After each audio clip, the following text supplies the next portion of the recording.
السلام علیکم ورحمۃ اللہ وبرکاتہ۔ بسم اللہ الرحمن الرحیم۔ دوستو، آج میں بچوں کے لیے، ان کی آنے والی زندگی کے لیے کچھ باتیں لے کر آپ کے بیچ حاضر ہوا۔ آج ہمارے سماج میں زیادہ تر یہ ہوتا ہے کہ بچے اسکول پڑھنے جاتے ہیں، اور کافی حد تک کافی لوگوں نے اس پہ زور دیا کہ دنیاوی پڑھائی پڑھانی چاہیے۔ میں نے کہا بہت اچھی بات ہے، میں بھی کہتا ہوں کہ بچوں کو دنیا پڑھائیے، اسے ڈاکٹر، انجینئر، بیرسٹر، وکیل، I S, I P S کی تمام تر ڈگریاں جو ہو سکتی ہے، جہاں تک ہو سکتے آپ بچوں کو پڑھائیے، انجینئر بنائیے، سافٹ ویئر انجینئر بنائیے۔ آپ جس موضوع میں، جس پہلو میں چاہیں بچے کو پڑھائیں، اور دنیاوی تعلیم سے اسے آراستہ و پیراستہ کریں۔ یہ وقت کی مانگ بھی ہے، اور بچوں کی بھوشیہ اور اس کے آنے والے وقت کو سنوارنے کے لیے ایک اچھا قدم ہے۔ اس سے یہ ہوگا کہ آپ، میرے کچھ دوست کبھی کبھی کہتے تھے کہ غیر محرم، بہت سے لوگ بڑا سخت ہوتے ہیں اپنی بیوی کے معاملے میں۔ میری بیوی مارکیٹ نہیں جائے گی، شادی بیاہ میں وہ ایسا کرو، ایسا کر لو، وہاں یہ مت جاؤ، وہاں مت جاؤ، ایسا ہے ویسا ہے، بہت زیادہ۔ اور ٹھیک ہے، پردے میں رکھنا بھی چاہیے، مگر میں کہتا ہوں کہ ہر جگہ پردہ کرنے کے بعد پیارے، جب وہی بیوی حاملہ ہوتی ہے اور بچے کے تولد کا وقت ہوتا ہے تو آپ کیا کرتے ہیں؟ ان کا ٹریٹمنٹ کرنے والا، ایکس رے نکالنے والا، سونوگرافی کرنے والا، آپ کے ڈاکٹرز، یہ کون ہوتے ہیں؟ محرم کہ غیر محرم؟ یہ کیوں ہوا کہ آپ بچاتے ہوئے تو گئے، بہت زیادہ آپ شریعت پہ گھس گئے، اور ضروری بھی تھا، مگر آگے جا کر آپ کا مرحلہ کیا ہوا؟ سارا معاملہ وہاں ختم ہو گیا۔ کبھی آپ نے سوچا بیٹیوں کو نہیں پڑھائیں گے؟ پڑھاؤ نا، ڈاکٹرین بناؤ نا اسے۔ بیٹی ڈاکٹر بنے گی تو فائدہ یہ ہوگا کہ جو عورتیں یا جو مرد اپنی بیوی کو غیر محرم کے ہاتھوں کوئی بھی علاج وغیرہ کرانے سے گریز کرتے ہیں، تو اگر ہماری بیٹیاں، ہماری بہنیں پڑھ لکھ کر ڈاکٹر بنیں گی تو کم سے کم ان خواتینوں کا جو پردے کا خیال رکھتی ہیں، ان کا علاج تو کر پائیں گی۔ پردے کے میں رہ کر سب کچھ کیا، پردہ، نگاہوں کا پردہ، سوچ کا پردہ، تعلیم میں جو آپ نے تعلیم دی ہے اس تعلیم میں حیا، پردہ ہونی چاہیے۔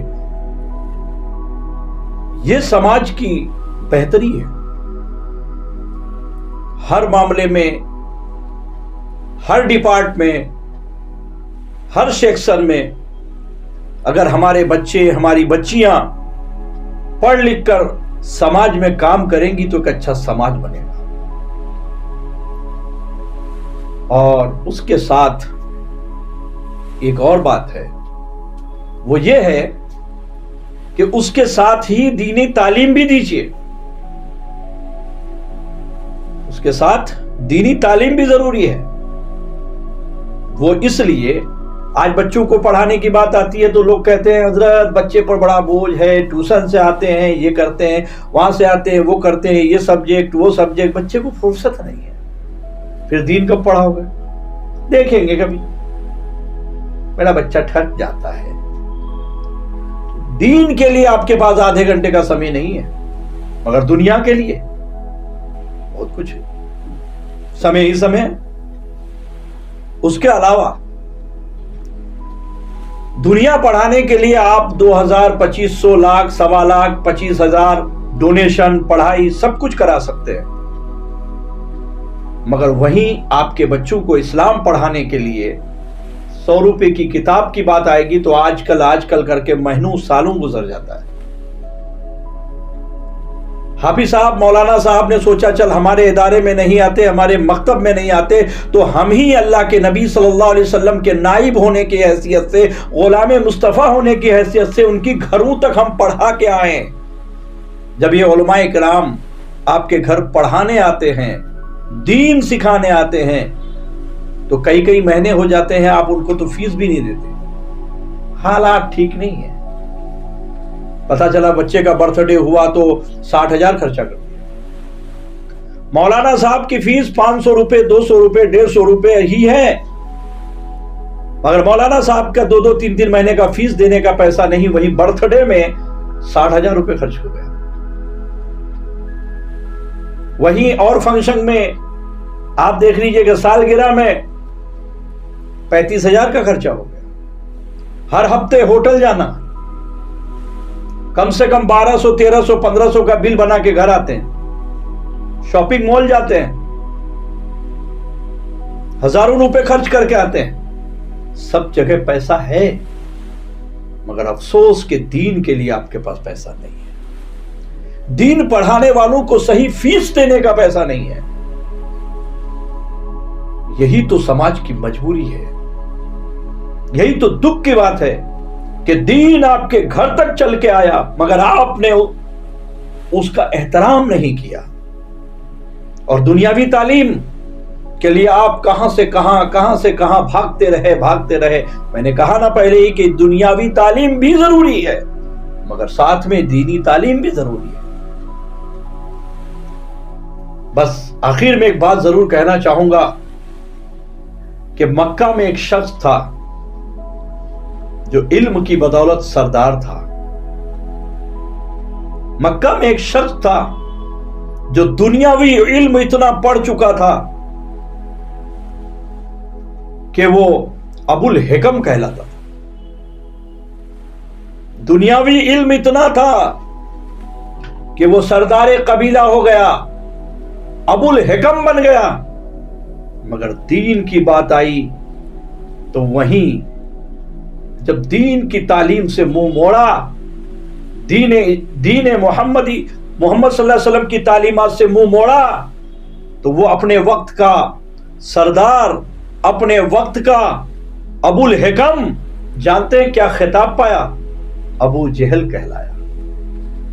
اگر دنیاوی علم ہی کافی ہوتا تو ابو الحکم ابو جہل نہیں کہلاتا۔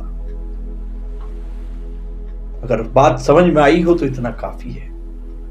تو اپنے بچوں کو دنیاوی تعلیم کے ساتھ دینی تعلیم بھی دیجیے، اور آپ کے گھر آنے والے علماء کرام کا استقبال بھی کیجیے کہ وہ آپ کو دین سکھانے آتے ہیں، جو دین پیدا ہونے سے لے کر قبر میں جانے تک کام آتا ہے۔ بچہ پیدا ہوتا ہے تو اذان میں کے لیے ضرورت ہے، بچے کے کان میں یا پھر کوئی بات ہو تو ان کی جو ہے نظر اتارنے کی ضرورت پڑتی ہے، شادی میں قاضی صاحب کی ضرورت پڑتی ہے، آخر میں جنازے کے لیے ضرورت پڑتی ہے، جنازے کے بعد بھی 30 40 جو بھی ان کے نام اصال ثواب کرتے ہیں اس میں ضرورت پڑتی ہے، بعد وفات بھی ان کی دعا اور اصال کے لیے عالم صاحب کی ضرورت پڑتی ہے۔ تو جو عالم پیدائش سے لے کر شادی تک، شادی سے لے کر انتقال تک، انتقال کے بعد تک آپ کے کام آئے، ان کا بھی استقبال کیجئے، ان کا بھی احترام کیجئے، ان کا بھی خیال کیجئے۔ یہی میری آج کی تعلیم ہے، اس پر عمل ضرور کیجئے۔ اللہ تعالیٰ آپ کی محبت اور اس عمل کو قبول کرے، آمین۔ وآخر دعوانا ان الحمدللہ رب العالمین۔ السلام علیکم ورحمۃ اللہ وبرکاتہ۔